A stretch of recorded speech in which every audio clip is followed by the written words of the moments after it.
Rikthehemi në studio dhe flasim e diskutuam pak më parë që përjashtohen, domethënë nga ky ligj ato biznese që janë të dënuara me vendim të formës së prerë, por që janë dhe nën hetim. A është lehtë që administrata të ketë akses tek bizneset që janë nën hetim, pra si bëhet përzgjedhja e tyre? Po, në fakt, ky është një moment delikat, mënyra se si e ka trajtuar ligji këtë moment. Duke qenë se jemi të qartë për pjesën tjetër, për kush është në proces gjyqësor, ka mundësinë që të heqë dorë dhe do të kompensohen, do i falet detyrimi.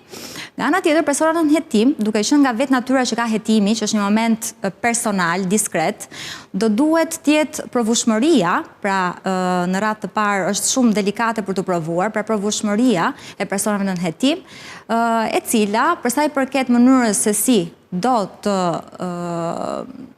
rezultoj kjo në një statistik të vlefshme, përkthehet në një punë të koordinuar nëpërmjet sistemit të gjykatave, pra dëshmive të penalitetit, thonë gjuhën popullore, dhe nga ana tjetër në koordinimet ndërinstitucionale midis këtyre organeve të drejtësisë. Kërkon kohë si proces, domethënë sepse duhet jetë administrata që i targeton bizneset apo të jenë vetë bizneset që janë të interesuara, se në këtë rast nuk shoh në interes të bizneseve që janë në hetim për sa kohë nuk përfitojnë përkundrazi. Në aspektin ligjor, vetë ligji në tërësi, për afatin që ka vendosur deri në dhjetor të 2026-ës, është një kohë e cila ndoshta nuk është e mjaftueshme për të realizuar në kapacitetin maksimal të vetë qëllimit që ka ligji.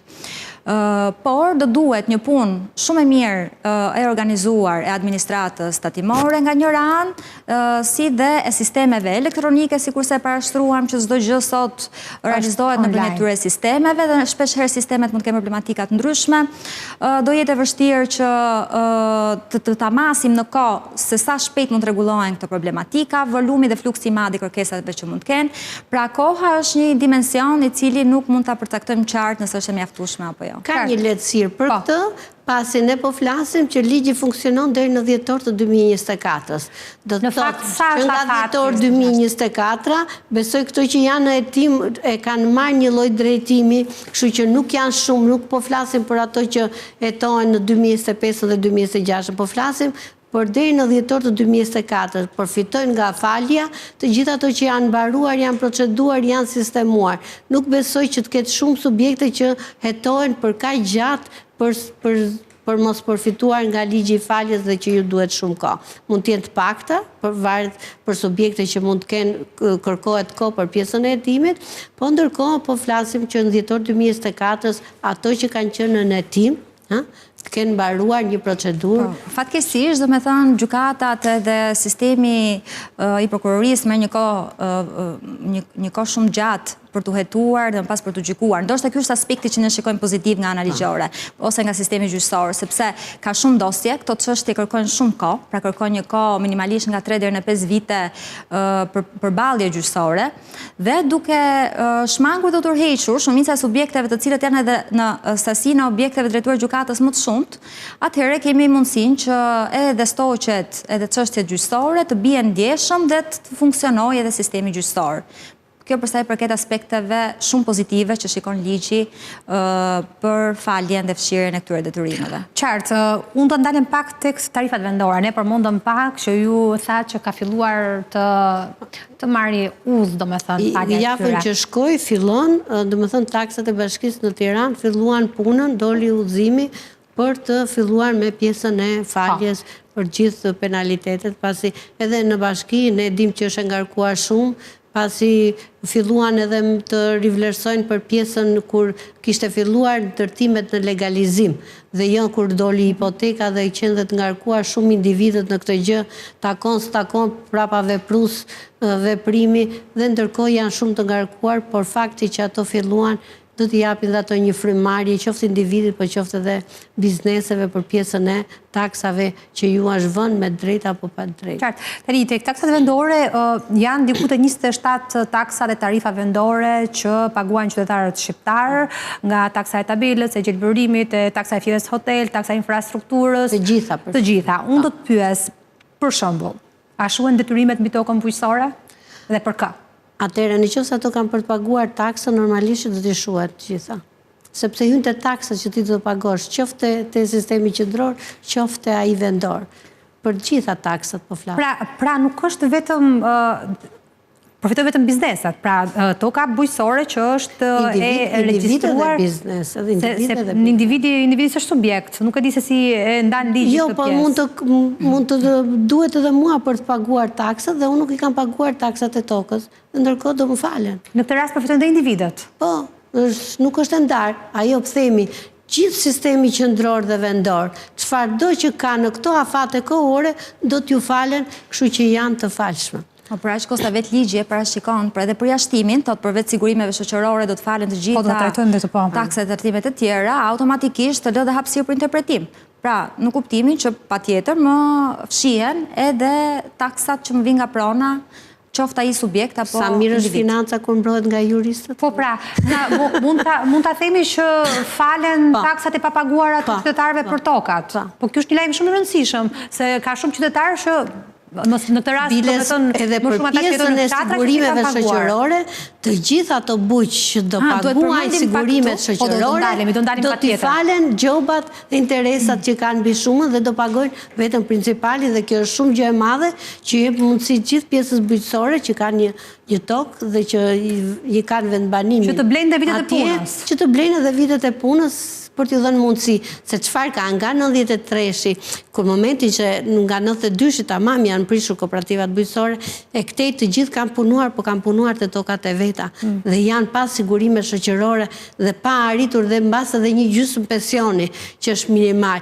si mund të mbijetojnë, dhe kjo jep një mundësi shumë të mirë, kush nuk ka arritur të mbushë moshën, sepse në momenti që ne mbushim moshën për pension, çdo lloj pagese tjetër është e pavlefshme, se mbas e turen për të paguar. Kush nuk ka mbushur moshën, duhet të kuptojmë. Kush nuk ka mbushur moshën në momentin që ne mbushim moshën për pension, çfarëdo lloj pagese që të bësh mbrapa nuk quhet. Qartë. Kemi diçka për shtuar për këtë? Diçka për shtuar tek pjesa një target grupi të veçantë që parashikon ligji, sikurse janë bizneset e çregjistruara, sepse është shumë rëndësishme të japim këtë mesazh se ndoshta një biznes i çregjistruar gjon nga ne që themi përveç se detyrimet nga sigurimet shoqërore. Ndërsa për këtë target grup, pra për bizneset e çregjistruara, në fakt falen të gjitha detyrimet përfshirë dhe ato të sigurimeve shoqërore. Të gjitha ato që kanë aplikuar për çregjistrim. Po, një biznes që është çregjistruar vite më parë, por pas pra pas regjistrimit a i figuron me detyrimet të prapambetura. Çfarë ka ndodhur tek pjesa e aplikimit për regjistrim? 40 ditë tatimet do t'i kenë kthy përgjigje QKB-s që biznesi ka detyrime.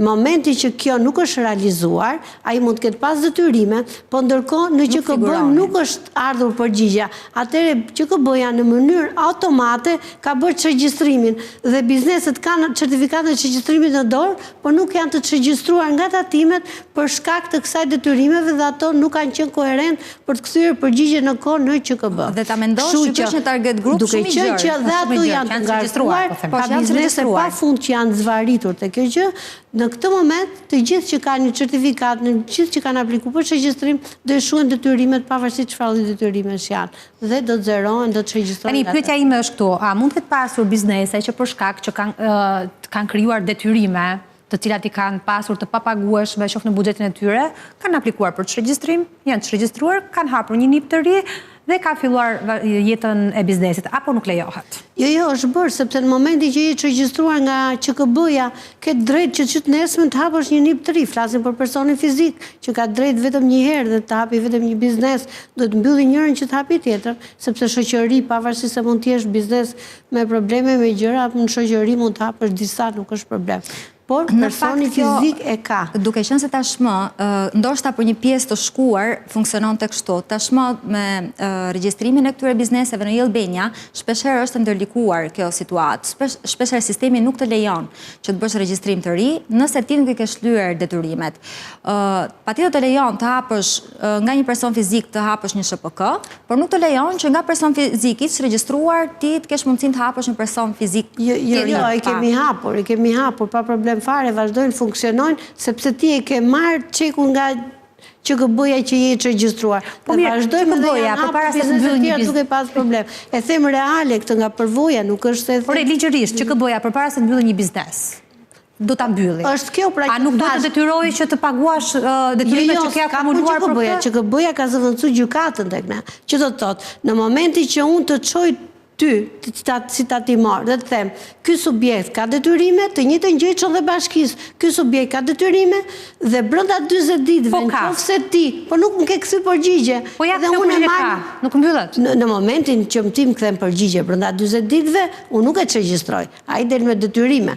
Po në momentin kur tatimet nuk kthejnë përgjigje, ky është ai momenti që po flisnim që të lejohet të bësh veprimet e tjera. Automate. Pra kur del me detyrime, kur del me detyrime nuk të lejon të bësh sepse do të presim afatin të kalojë në raste ka për shembull konkretisht mua më ndodhin situata të tilla ku kam pas klient që kam pas një person fizik, është hapur gabimisht, pra duhet ishte pa të vëshë, është hapur me të vëshë, pra problematika dhe ndërlikimet të sistemit. Dhe kësaj dite që provoj dorën, edhe hapes është regjistruar, por rastin e fundit e kisha të regjistruar dhe me taks kombëtare, mirë me të vëshë, e kishin myt biznesin.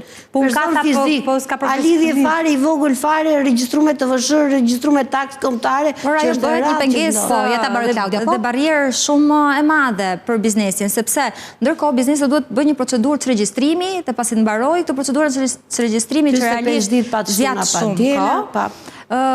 Dhe nga ana tjetër ka shumë urgjente që të pajiset me një nipt. Dhe kjo përbën atë problematikën ligjore në këtë. Pra ka një lloj mos funksionimi të hallkave, le ta themi, që ka biznese që të regjistrohen dhe të ndërlikimit të sistemit. Shiko, nuk ka problem, thot ti me TVSH do të kërkosh heqjen nga TVSH-ja, punoj një vit me TVSH, pastaj unë vi për kontroll dyt, kuptoj se si je për TVSH dhe pastaj të heq, ose fundja thon, po çfarë problemi ke që ti je në TVSH? Mund t'i paguash. Nisur nga këto gjëra, nuk e vazhdojnë këtë, prandaj është e vështirë shumë në momentin që regjistrohesh me TVSH për të kthyer. Ose qoftë edhe kur je biznesi i madh, por një moment caktuar këto biznese që janë të regjistruar, nuk i falen të gjitha detyrimet, përfshirë edhe sigurimet shoqërore. Dakor, tani jemi në rastin kur ka biznese që nuk janë të regjistruar, kanë krijuar detyrime të sigurimeve shoqërore, principali nuk falet, sigurisht në çdo rast nuk falet, por falen gjobat dhe kamatvonesat nëse paguhen detyrimet përkatëse principali.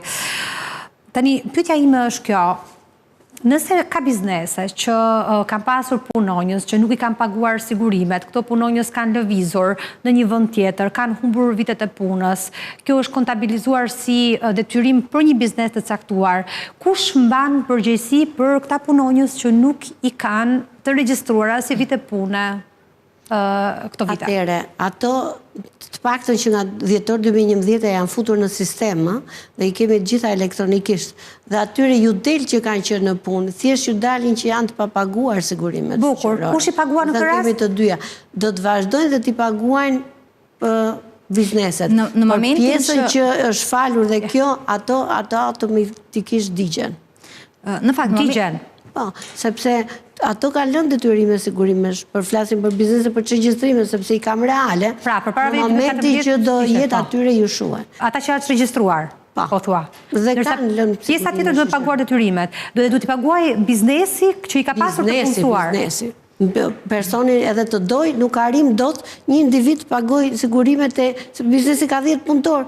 E pagova unë, po atje në të sigurimet del si shumë, nuk del që kush e ka paguar.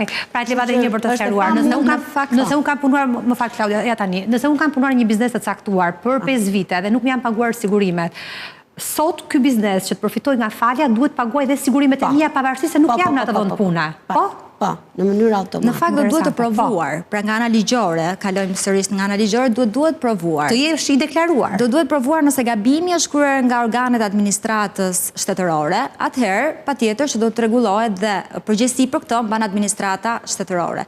Në rast se gabimi çedon tek individi apo subjekti në këtë rast, do duhet që subjekti patjetër të përgjigjet sikurse tham për detyrimin e pashlyer. Në rastet kur punojësi nuk ka qenë i deklaruar në këtë biznes, humbet në çdo rast punojësi.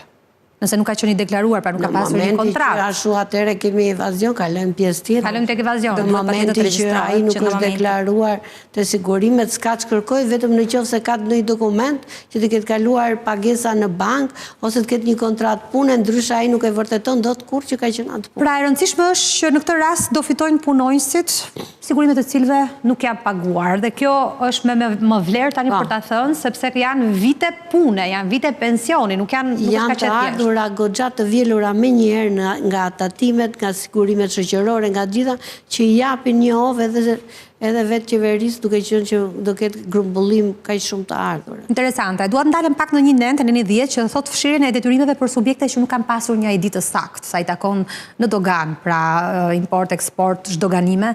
Për shembull, pash që përfshihet edhe zhdoganimi i makinave me një nipt të përgjithshëm quheshe. Çfarë është kjo? A krijon precedent problematik?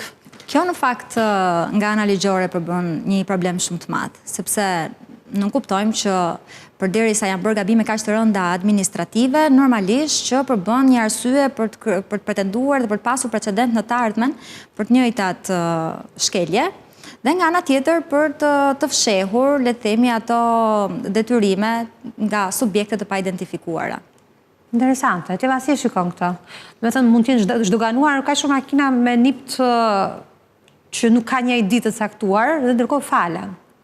Atëre, thash, bëhet vetëm për të pastruar sistemin nga gjithë të gjëra që nuk janë më të vjelshme.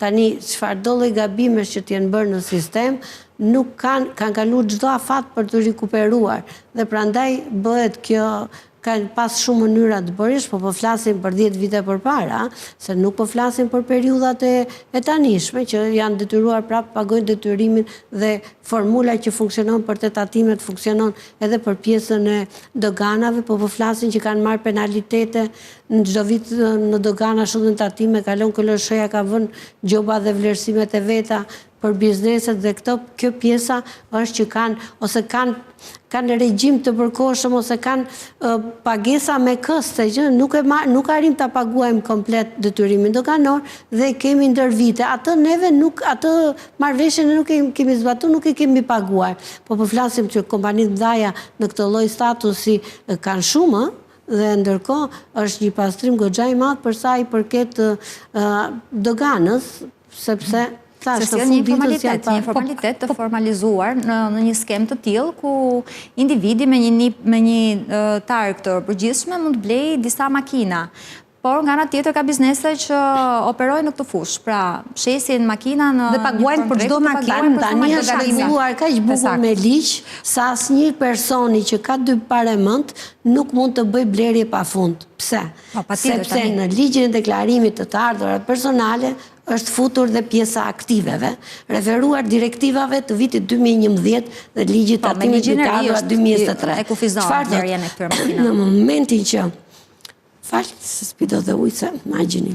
Në momentin që... Ska që se kalojmë të Klaudia të sjarën pastaj. Në momentin që neve kryojmë të ardhura nga shitja aktiveve dhe kjo vlerë është mbi 500.000 lek, atëre në këtë moment je detyruar të deklarosh të ardhurat personale. Po çfarë ka?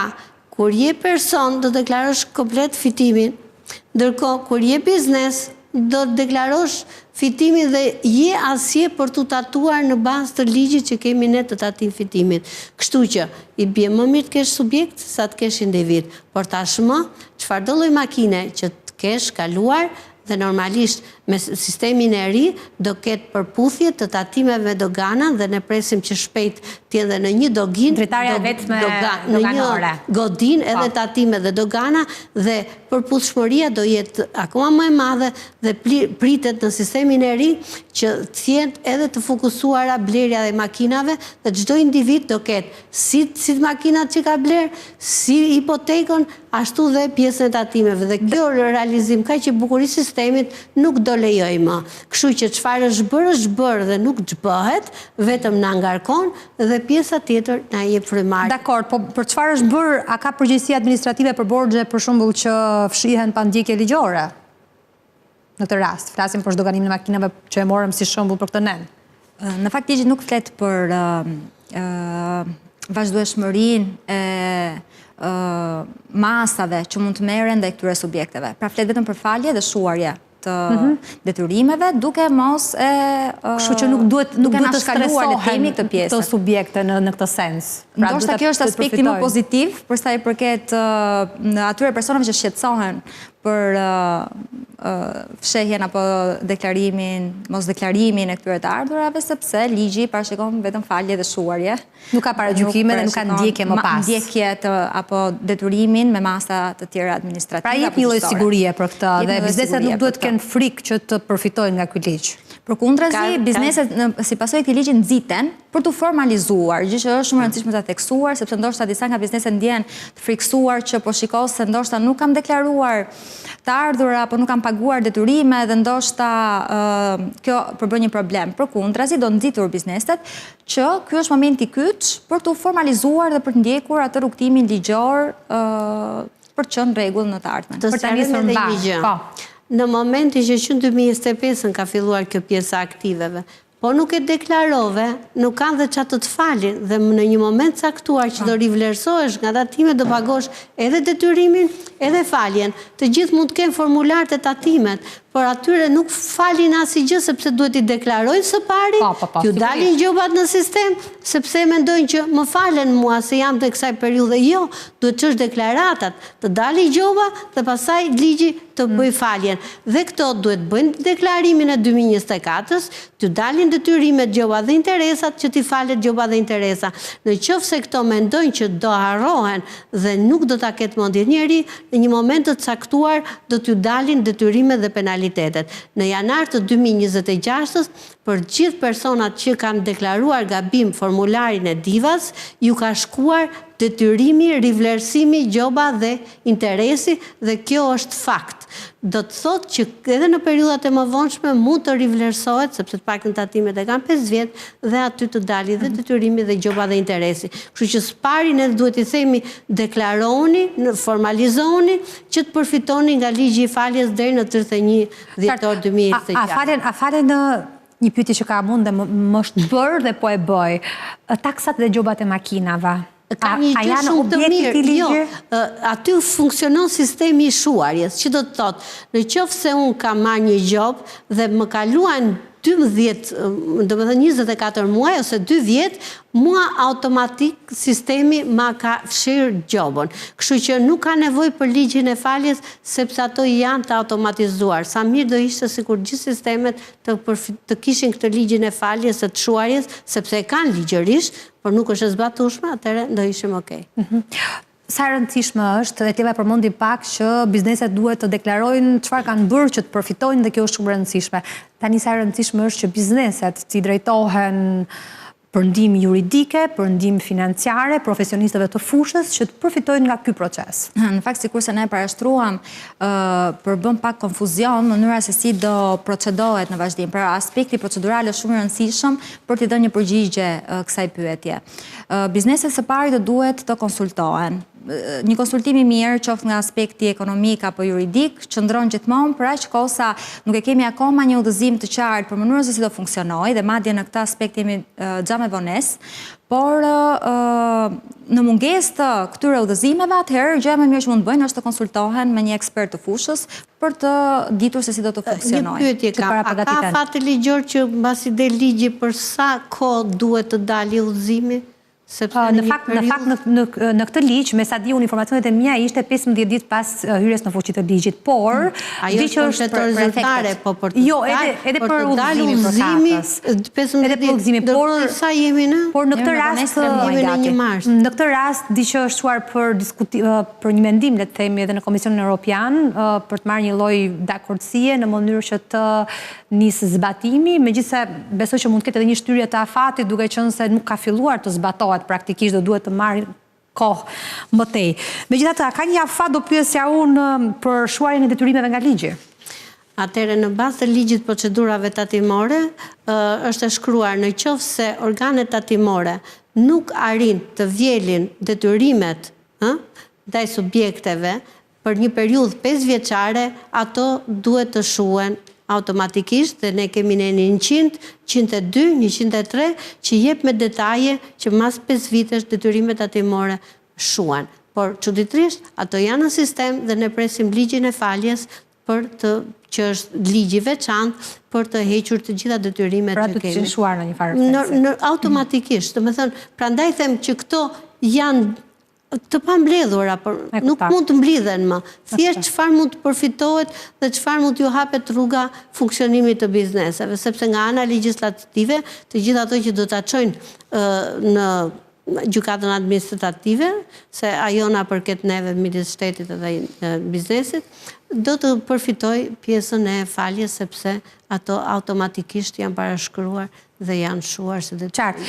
Një sugjerim të fundit lidhur me këtë ligj, ndoshta për qytetarët, për bizneset, për qeverinë. Sikur se parashtruam, në fakt ky ligji në objektin e tij ka si qëllim të grumbullojë të ardhurat nga aspekti ekonomik dhe nga ana tjetër të japi mundësi gjykatave që të volumit dosjeve të tyre që të çlirohen nga stoqet. Për sa i përket bizneseve, këshilla që japim është që pavarësisht ligjit të faljes, nuk është ideja dhe mesazhi që japim që ato të vazhdojnë të mos i paguajnë këto detyrime, përkundrazi, një formalizim në të tashmen dhe një konsult me ekspertët për mënyrën se si të bëjmë biznes do ishte gjithmonë e vlefshme. Senativa? Atëre, jam në rregull me këtë pjesën që ato duhet ta formalizojnë veten dhe duhet të paguajnë për të pasur një vazhdimsi biznesit mirë. Por duhet ju themi që me 1 janar të 2027-ës ligji bie dhe ndërkohë në qoftë se nuk janë marrë seriozisht me këtë pjesë dhe me këtë ligj, atëherë ato do të vazhdojnë të kenë detyrimet, gjoba dhe interesat, sepse ligji e mbaroi afatin e vet dhe këto nuk kanë arritur të merren me këtë. Të paktën çfarë kemi deri tani, që ligji të funksionojë deri në 31 i 12-2026. Duhet dim që ligji ka afat kohor. Në momentin që mbaron dhe drejta jote për të përfituar nga ky ligj i faljes. Kjo është më e rëndësishme dhe te kjo duhet të angazhohemi ne për të përfituar çdo subjekt nga ky ligj. 2 mesazhe shumë të rëndësishme. Në fakt, falenderoj shumë për bisedën në studio, të falenderoj shumë, ishte kënaqësi. Të nderuar shikues, ju falenderoj për vëmendjen. Bashkë do të shihemi të hënën e ardhshme në orën 20. Natën e mirë.